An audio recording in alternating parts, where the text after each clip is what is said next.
Yeah.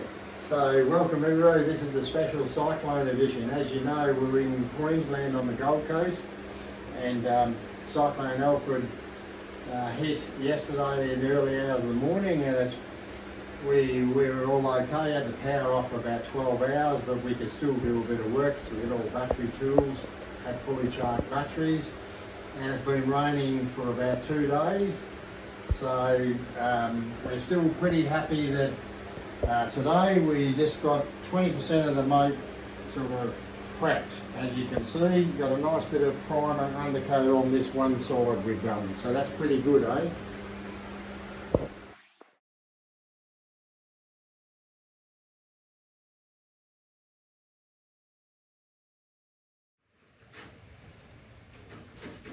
Okay, as I said in the special edition of the Cyclone video on a few tips. With the welding, we use the Unimig 165 and I use 0.6 wire. Now, this is a very few, like I was saying, a few tips on this one. So this one, with the welding, I found these very useful for welding in all the small panels. So these 4 small corner magnets from Super Cheap Auto, but I found where you can buy them from Bunnings a little bit cheaper, actually a different brand. And they're really useful to hold all the little panels in place when you're welding in the little infill bits where it's been rusty. So another tip with the welding I found is this copper plate. So I bought this, it's about 2mm thick, it's only about $5 on eBay, this copper plate. And that's really handy if you've got little holes about only, up to 10mm diameter. You can clean the rust out of them and stick this copper plate behind. Usually you can hold it in position with the magnets, and then you can actually fill up the hole with weld and then grind it off, and then it comes up pretty good.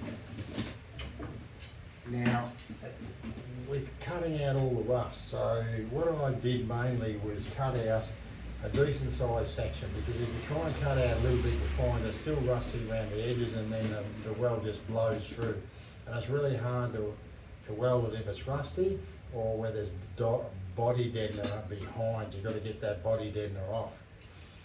So I recommend cutting a decent sized rectangle or square out, and then replacing it with a new bit of sheet metal. So right at the start of the project, I bought half a sheet of 1.5mm thick zinc and just cut pieces off that to the suit and just hold them in place with the magnets, and just tack weld it, get it nice and flush and level, then weld it all up, grind it off, and then you got the finished product ready to sand and paint. Now, another thing I find is that you need 3 angle grinders, of course, doing any sort of project like this. You need a grinding disc, a sanding disc, and a cut-off disc. But sometimes you can't get into tight areas, and so I've got a Dremel, and you can use these little cutting discs and little grinding discs to be able to get into those really tight areas where you can't get a 125mm angle grinder into your small angle grinder. So, because it's very difficult to get in all these little spaces in the moat. Adding new panels. Now, this, as you can see, has come up pretty well, this whole new side. Just 2 coats of this primer filler on it so far. And this whole panel here, I bought as a new panel. And you can see I used this air tool with a little cutting blade in it, and it's been very useful. It was very easy to cut that hole out, because that came as a blank and I had to cut the hole out. And then what I've done is just created a nice seam there and welded that up, and it's come up pretty well. And the same with this one here, there was a whole panel there, and then that's been added on.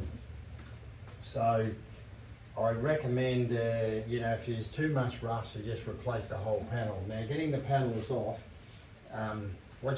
the problem with moats is they're all spot welded together. So their spot welds about 2 inches apart, and you've got to use a drill bit, 5mm I think I used, and you have to drill out all the spot welds, and then you can use a cold chisel and a few other prizing tools, and you can rip that whole panel off and then just replace it with a new one, as I've done there. Now, mistakes. I think the biggest mistake we made, we got it all sandblasted and it looked great. Now, the reason why we've just prepped this whole side and primed it ready to go is in Queensland, in the hot humid weather, it looked perfectly good when we got it sandblasted, and then over the time it's just slowly, the surface rust has just come back everywhere. So what we had to do here is this light surface rust, we've sanded as much off of it as we can, and we use rust converter, and then the etch primer, and then 2 coats of primer. That's the way I think we're going to do it, because just doing it a bit at a time, because we don't want the rust to come back. At least we've got the primer on there, the rust is not going to come back, and we're just going to do it in stages, the centre bit, the back, the front, then the other side, just like that. So the other thing is, with the sandblasting, I wouldn't recommend sandblasting the engine block. We were going to do that, but then I realised the grit's going to get everywhere, it had to be too hard to get it all out. And then the drums we did, but I don't think you should get the drums and the drum assembly and the axles and all of that sandblasted, because it's just the rust comes back too quick. So you can't do everything at once. So I'd recommend probably better just use rust converter on those. But the subframes, definitely get the subframes sandblasted. They were perfectly good. Then we cleaned them up and painted them straight away with the etch primer, and then this black epoxy rust-proof enamel, and they look really good. And then we stored those away. They're ready to all ready to go, put back in when we finish the finish the body, and it's all ready to go. So this is a little tip for everybody. So I hope you've enjoyed it, and we hope this weather will improve and the rain will stop and we can get into it a bit more. So see you next time.